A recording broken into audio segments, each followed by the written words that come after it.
letters. My name is Liam, and let's continue on now. So with this, he's going into more detail about how relation and quantities are so closely connected. Like we saw here, where is it? Gegkra. So Gegkra. Here, Gegkros, right? So I suppose it's it can be translated as grain, but I think they ate millet a lot, or maybe those are Thracians. One of them ate millet a lot. They're called millet eaters. But yeah, imagine like a grain or a seed. It can be described as large, right? You can say that's a large grain, okay? Large. And in the same day or hour or minute, you might say that a mountain is large. What are we to make of that? That's why he brings it up. It needs to be related to some standard that is considering homogenon. Where does he first introduce it? The same genus. All right, need to be related to the same genus. Some standard that you have for the same genus. I don't know whether homogenon. Anyway, and that same standard is almost a raison d'être, like a reason for being for statistics these days. I know there's a growing sentiment of distrust in statistics, but one of the principal causes of investing so much money and time and skill and proficiency in statistics seems to be to answer these particular questions of standard. We say, hey, what is a large mountain? And then you survey all the mountains and you find the statistic for this and that when it comes to mountains, and you find the mean, the average size of a mountain, and then you can, with evidence, say what actually is a large mountain in comparison to all other mountains. Not in comparison to hills or slopes or the banks of a river, right? Or to men, okay? Just to other mountains. And statistics is our sort of way of providing evidence so that people can defend their claims of this being large and that being small. Coming back to the logic, however, the reason why we can call a grain large and a mountain large is because we're not referencing the grain and the mountain to the same standard. I think I made this clear in the last lesson, but if I didn't, I'm making it clear now that it's always the same standard within the same genus. All right, and you don't need statistics, of course. If you live in a town and you spend your whole life in this town, maybe there's 10,000 people in the town, you'll have a good idea of the standard of what is a tall human being and what is a short human being. But even then, pause, because even then, we consider it in relation to the sex of the human being, right? We don't often judge women and men by the same standards when it comes to stature. All right, so if we say she's a tall woman, where is a picture of a tall woman? What a strange question asked, but where is that? Where is a picture of a tall woman? Here, all right, they're both females. Let's say she's a tall female, right? That's her daughter. Maybe she's going to be even taller, okay?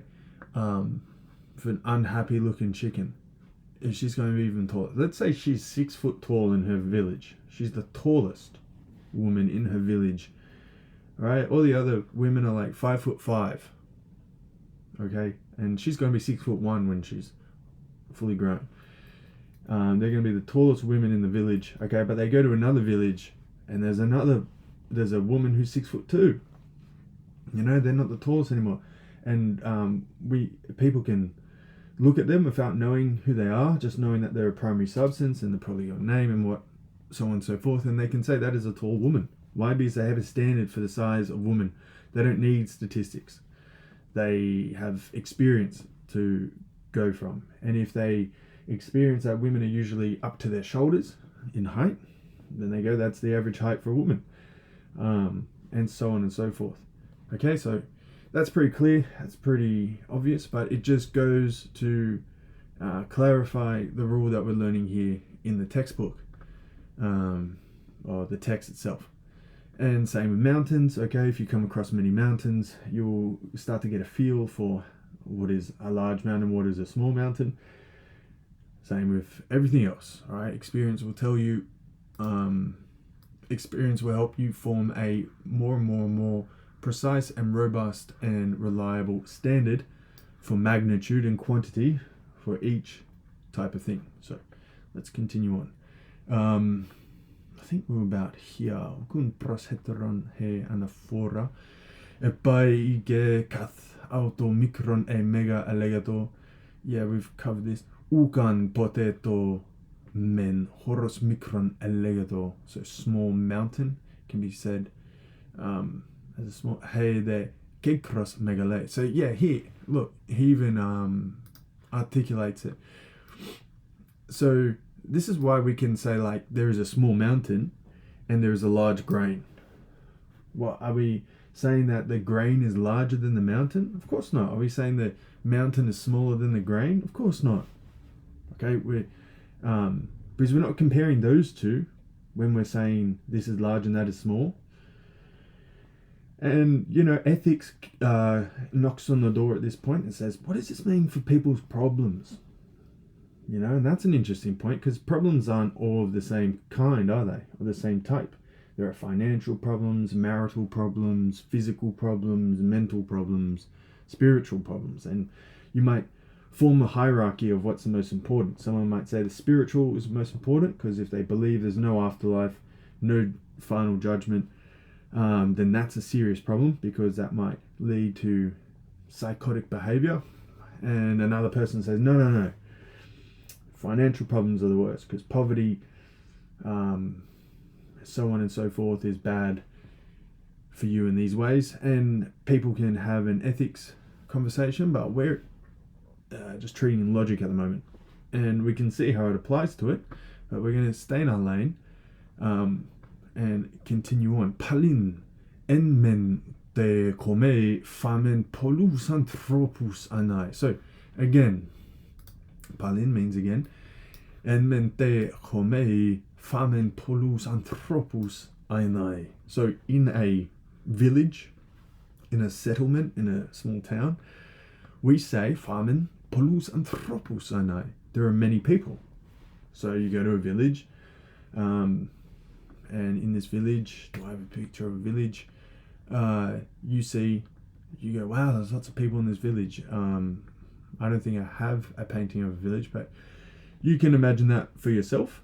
And you say, wow, there's so many people here. All right? This might come in handy later.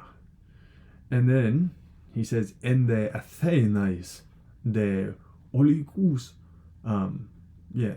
So in Athens, you might say there are a few people. Okay, so in Athens, all the men might be have gone off to war. Okay, the Persians are knocking on the door. Xerxes is coming across the Hellespont, building his famous pontoon bridge.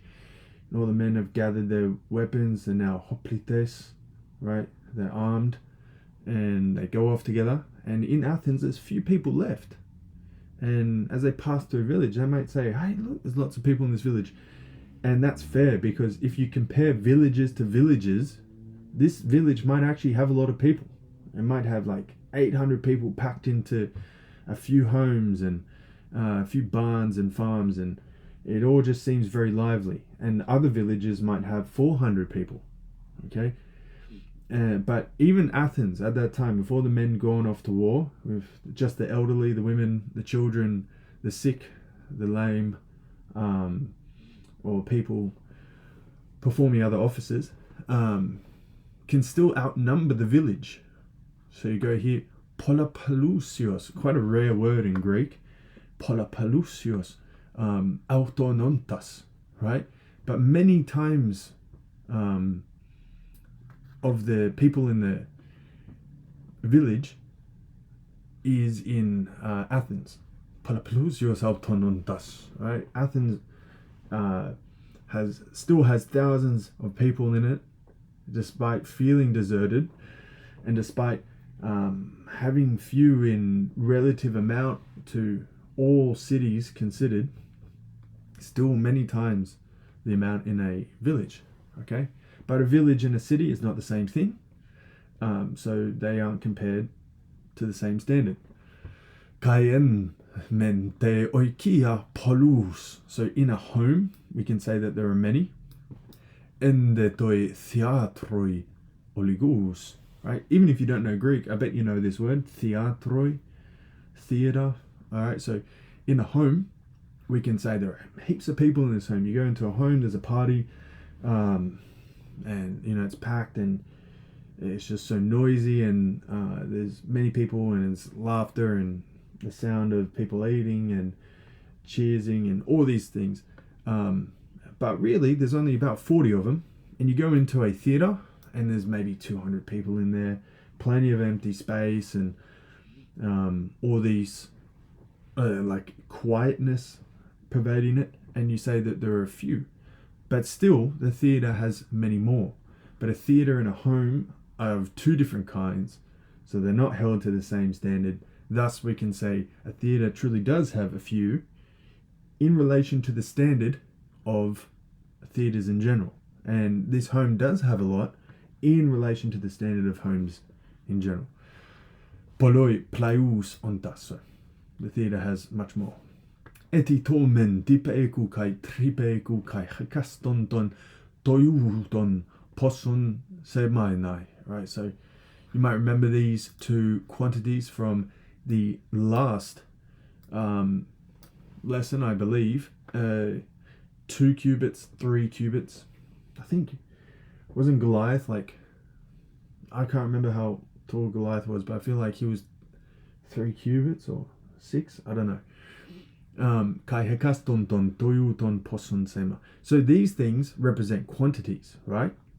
Poson semanai. These signify quantities, okay? However, do de mega e micron, so large and small, u semanai poson, they don't signify quantity. Alamalon prosti. So large and small, great and little, right, is relation. So why? Because it's been related to a general standard held for each of these things. Okay, there are many people in this city. Why? Because in relation to all the other cities,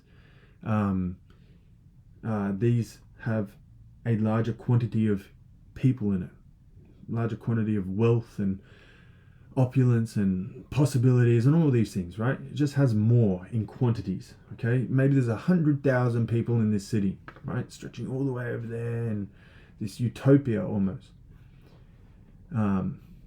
Looks like someone's having a triumph or something.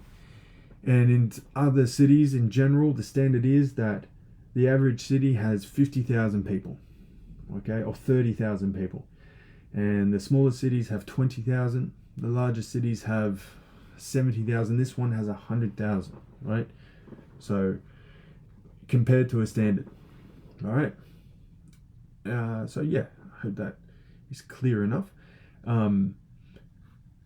It's related, but when we say things like, I don't know, 4 meters, 6 liters, 10 kilograms, 1 ton, megaliter, okay, these are quantities. These are not relations. These are talking about actual amounts, poson or something, right? So we'll leave that there. Yeah, okay. For large and small are looked at in relation to other things, right? Something else. And we've given a good example there, okay? There's even fewer people in that city now. And look, there's none in that city, but let's look at 2 rooms, okay? So in this room, heaps of people, right? In this room, few people, all right? The great and few is looking in relation to the same thing being a chamber, a room, a hall. Okay, yeah, so we'll leave that there. I hope that's clear enough. The one thing to take away, that's important to take away, is to notice how closely related, but not the same, are relation and quantity.